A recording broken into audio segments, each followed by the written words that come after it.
Happy 4th of July weekend, everyone. This is our fourth week in this series, our fourth week in the Sermon on the Mount. I did this all on purpose, right? Fourth. That was the whole plan. But we've spent these past couple weeks looking through the Sermon on the Mount, thinking about what does it look like for us to live a common life that's marked by an uncommon faith in Jesus. And we've done it by looking through the Sermon on the Mount each week, different portions of it each week. And the beauty of the Sermon on the Mount, I think, is the way that Jesus throughout it challenges his followers to move from a sort of focus on just external, outward behavior to internal, inward heart transformation. That Jesus over and over again is inviting his followers to think about the condition of their own heart first, right? He has these moments where he says, you have heard it said, don't murder people. But Jesus says what? He says, don't be angry. He brings it to the heart. You have heard it said, do not commit adultery. But Jesus says, don't even lust after someone. He brings it again to a matter of the heart. It's a move from this outward expression of a behavior to this inward transformation. It's a move from willpower to surrender. It's a move from the effect to the cause that underlies it. That the cause becomes our heart. The effect becomes this outward behavior. And that the goal here is that our behavior would change. Our outward behaviors would change, that it would flow out of our own transformation, right? That we wouldn't murder people, not because Jesus tells us not to, but because our heart has been transformed in such a way that leads us that way. That we wouldn't commit adultery, not because Jesus tells us not to, but because our hearts have been transformed to see the world a different way. And the same thing is true as Jesus comes to talk about money and treasure and our finances. In Matthew chapter 6, if you want to open up there where we're going to be this morning, starting in verse 19 in a second, Jesus makes this transition to start talking about matters of money and treasure with the same goal in mind, to move from outward behavior to an inward transformation of the heart. And so this is what Jesus says, Matthew chapter 6, starting in verse 19. He says, do not store up for yourselves treasures on earth, where moths and vermin destroy, and where thieves break in and steal. But store up for yourselves treasures in heaven, where moths and vermin do not destroy, and where thieves do not break in and steal.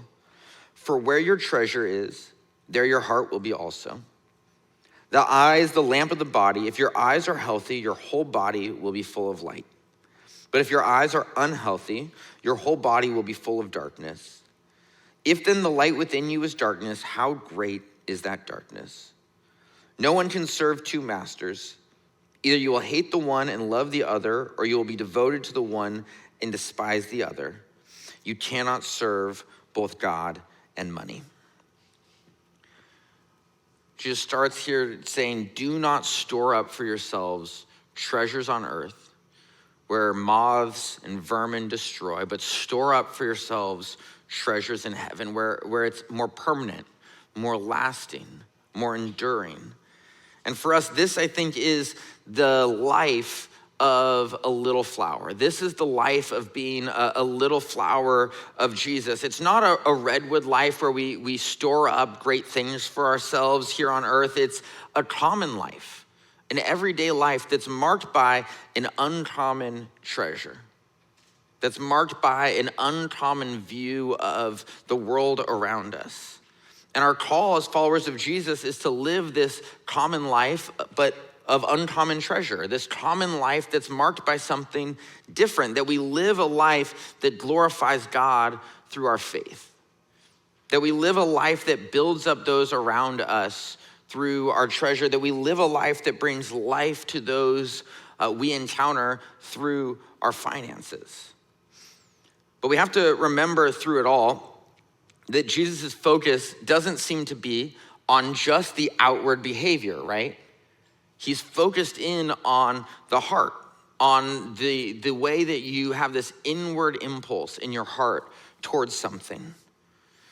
Because for each of us, your money is a matter of the heart.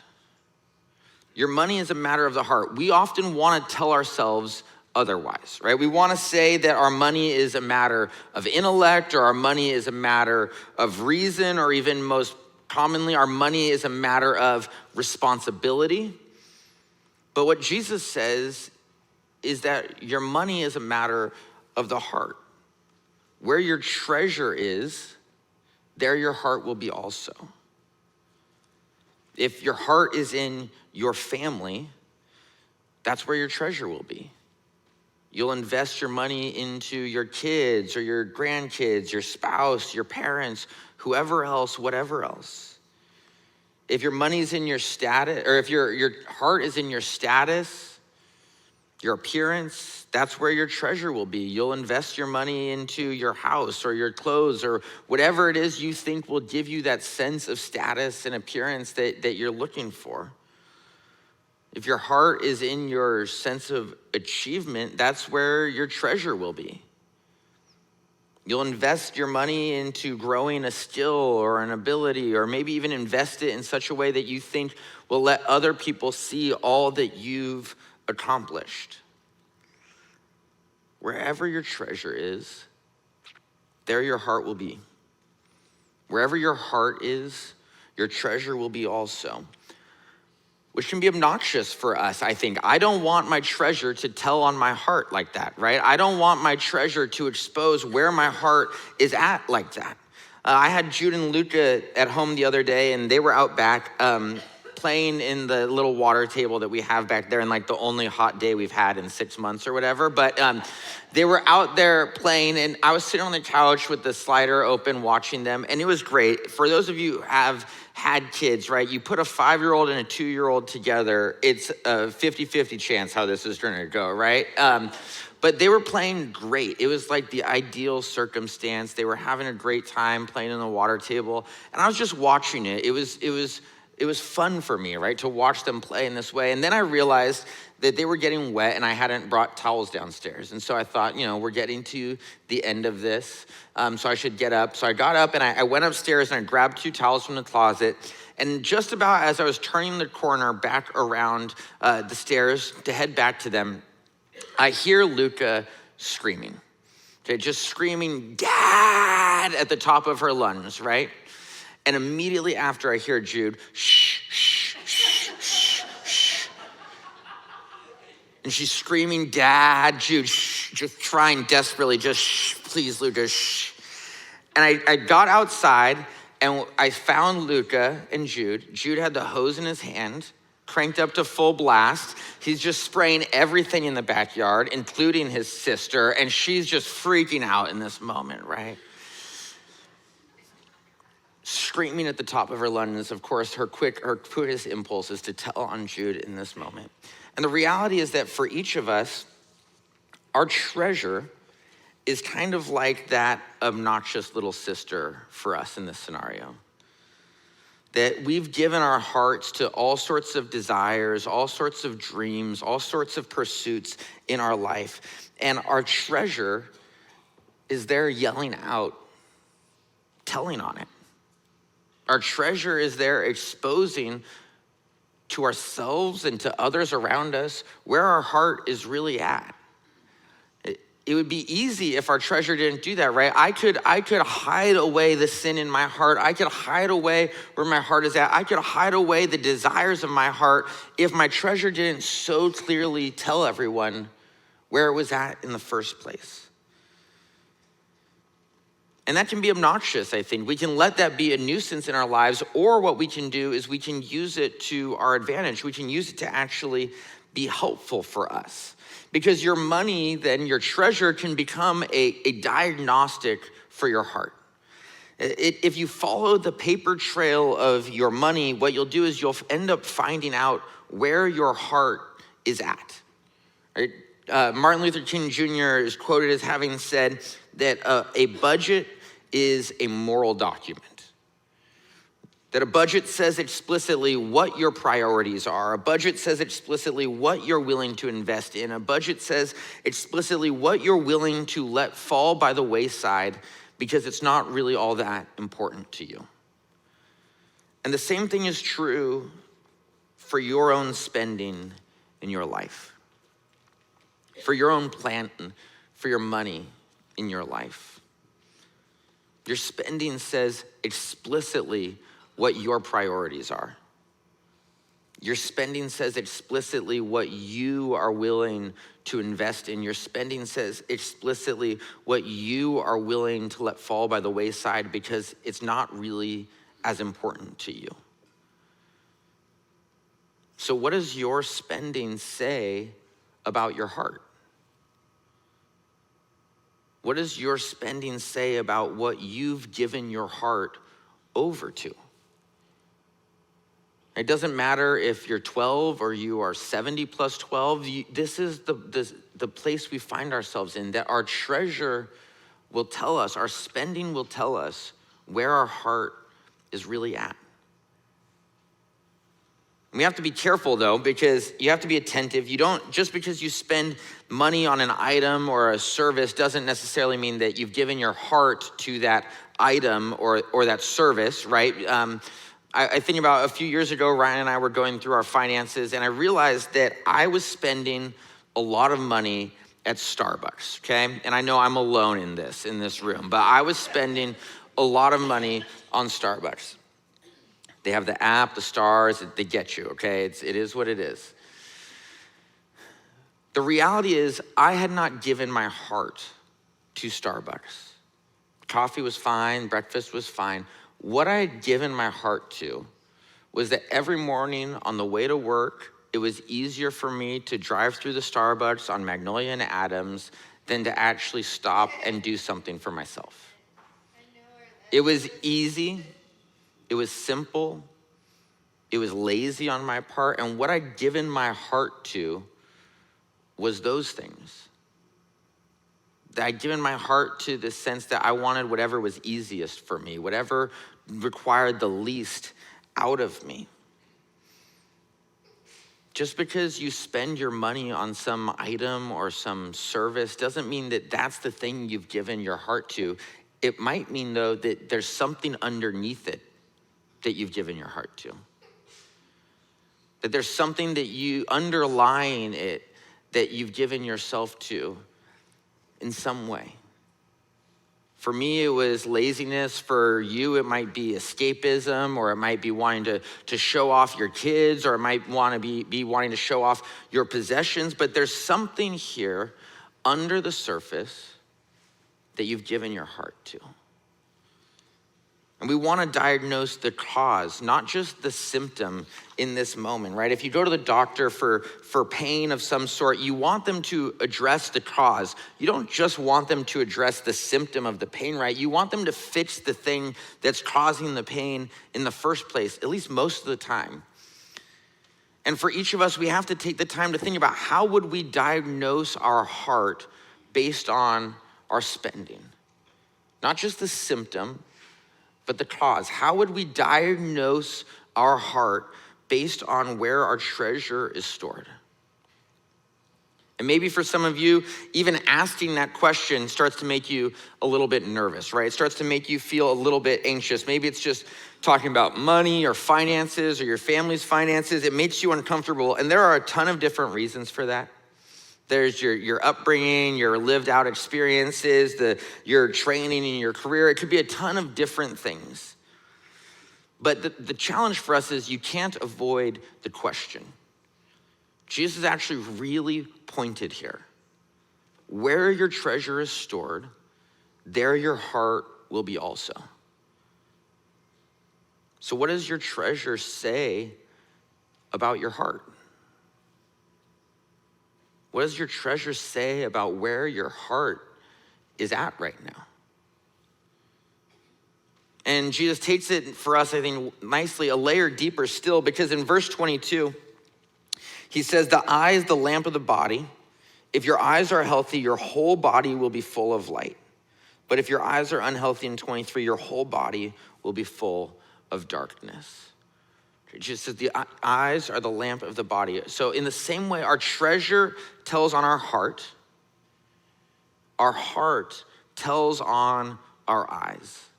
It tells on the lens through which we see the world. And your heart depends then on the right lens. Your heart depends on, the health of your heart depends on having the right lens through which you see things. A lens can either distort your vision, it can correct your vision, or it can do basically nothing at all to your vision, right? But it can't, those are the options that we live in. And your lens is doing the same thing to your heart as well. Whatever you're taking in, it's either going to distort your heart, correct your heart, or have no impact at all on your heart. And part of the challenge for us is that we're all very, very quick to claim that last category, right? We're all very, very quick to say that the things that we take in have no real impact on our heart. Because we're all really bad at self-assessment. Not just us in this room, but as humans, we are all very bad at self-assessment. I heard the story from the COO of the Ritz-Carlton on a pastor podcast. I don't know how the two connected again, but and he was talking about the way that for a period in the early 2000s, the Ritz-Carlton struggled financially. And so they started doing these surveys, and they were asking people who came there what they wanted from their experience. And overwhelmingly, the number one response they got was they wanted it to feel more like home. And so they restructured everything at the Ritz-Carlton to feel more like home. And sales plummeted.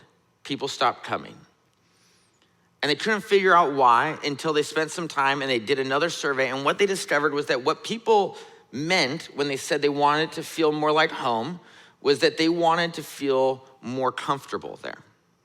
They wanted to feel more taken care of. In fact, the line that they said is they wanted to feel like they were at their parents' home. That there was someone to fold their laundry and make the bed, to cook meals for them, to make them feel comfortable. And yet, whenever they'd asked people, that's not what they'd said. Because we're all bad at this sort of self-assessment of seeing what's really going on under the surface.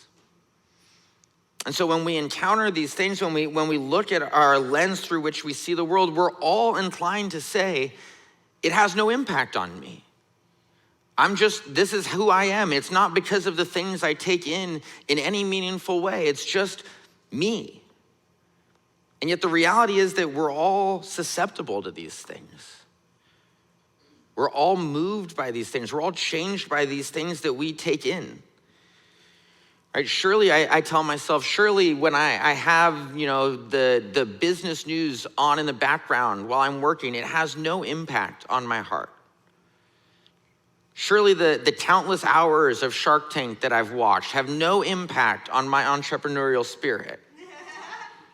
Surely the credit card points guy I follow on TikTok who will tell me how to fly business class to Dubai for cheap has no impact on how I spend my money. We tell ourselves this sort of thing all the time, that we're immune to these things.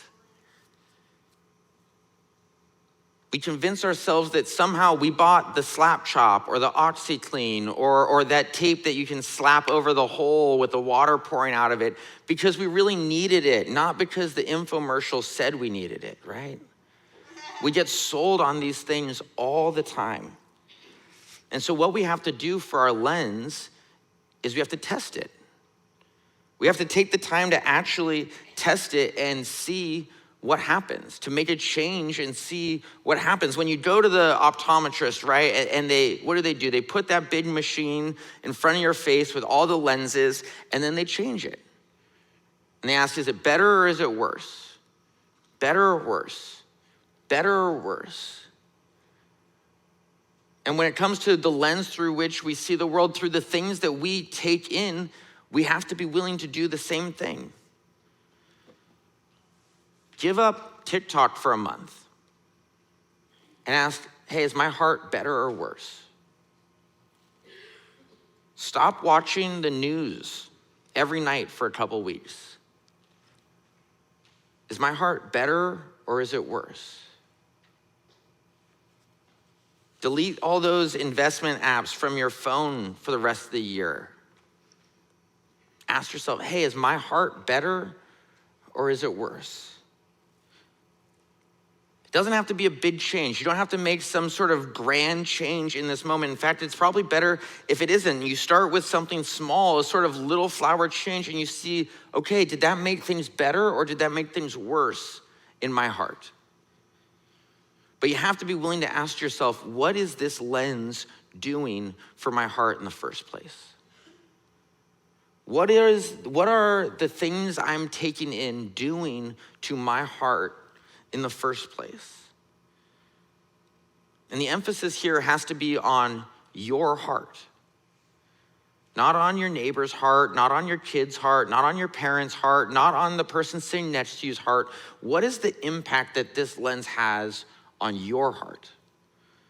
What does it do to your heart? Paul in Romans 14 has this section where he's settling a dispute between these Christians in Rome about whether or not it's okay for them to eat meat that has been sacrificed to idols.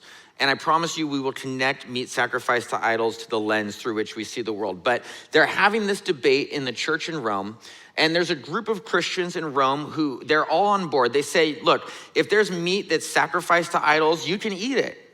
Go for it. Because what's an idol? It's a statue. It's not a real thing. Who cares? Eat the meat. And then there's a group of Christians in Rome who are saying the opposite. They're saying you cannot eat the meat that's sacrificed to idols. It's been sacrificed to a false god. You cannot do this. This is sin. And what does Paul say to them? Paul's answer is basically, I don't care. Pragmatic Paul in this moment, he intervenes and he says, you know what? If you think it's wrong to eat the meat that's sacrificed to idols, don't do it. If you think it's fine for you to eat the meat that's sacrificed to idols, go for it. It doesn't matter. It has no impact either way. He says basically, don't cause your brothers or sisters in Christ to stumble. So don't, if you are fine eating the meat, don't go to someone's house who isn't and make them eat the meat too. You don't need to make them stumble. But what does this matter? What impact does this have on you is what Paul focuses in on. And the same thing is going to be true, I think, when it comes to the lens through which you see the world, at least to some extent. That some people here are going to be okay seeing the world through the lens of the financial podcast you listen to every morning on your way to work. And you're going to have a heart that is healthy and you're going to store up treasure for yourself in heaven rather than here on earth. And for some of us, that's not going to be the case. For some of us here, some people here are going to be able to wake up and pull up their phone and check, the status of their stock portfolio first thing every morning. And their heart will be healthy and they will store up for themselves in heaven rather than here on earth. And for others of us, that won't be the case. For some of us, some people here are going to be able to follow a couple hundred influencers on Instagram each and every day and not be sold on all the different things they're trying to get us to buy, and our hearts will be healthy and we'll store up for ourselves in heaven rather than here on earth. But for some of us, that's not the case. What matters is you. What matters is your heart. What impact is this lens having on your heart? It might not be the same as the person sitting next to you. It might not be the same as the person in your life group. If you're the person who listens to the podcast every day, you check your stocks every day, you get sold on the next item you just need to have every day, and you're too tempted to store your treasure up then here on earth rather than in heaven, then the reality is that you're going to have to change the lens through which you see the world. You're going to have to change the things that you intake each and every day. What matters here is you. What matters is your heart. Jesus said, where your treasure is stored, there your heart will be also. The eye is the lamp of the body. If your eyes are healthy, your whole body will be full of light. And where we store our treasure can glorify God. What the condition of our heart is can build up those who are around us. How we see the world and our circumstances can have an impact, can bring life to the people we encounter. But we have to be willing to ask the questions about the condition of our heart, about what lens we are looking through and what impact that lens is having on our heart in the first place. To be these little flowers who glorify God, who build up the people around us, who bring life to the people we encounter. And Jesus goes on here in verse 25. He says, therefore, I tell you, do not worry. And I love this. There's a really cheesy pastor joke that Bill has used like 12 times, I'm sure. But anytime you see the word therefore, you have to ask, what's it there for? Yeah, thank you. And in this moment, I love it because so often we break up these two chunks, right? Even whatever scribe gave these sections, these titles, broke them into two pieces. And yet what Jesus is saying here in 25 is that because of all of this stuff I've said before, because of the way that your treasure exposes your heart, because of the way that your heart is impacted by your eyes, he says, this is what you should do. Therefore, I tell you, do not worry about your life, what you will eat or drink, or about your body, what you will wear. Is not life more than food, and the body more than clothes? Look at the birds of the air. They do not sow or reap or stow away in barns, and yet your heavenly Father feeds them. Are you not much more valuable than they? Can any one of you, by worrying, add a single hour to your life? And why do you worry about clothes? See how the flowers of the field grow. They do not labor or spin.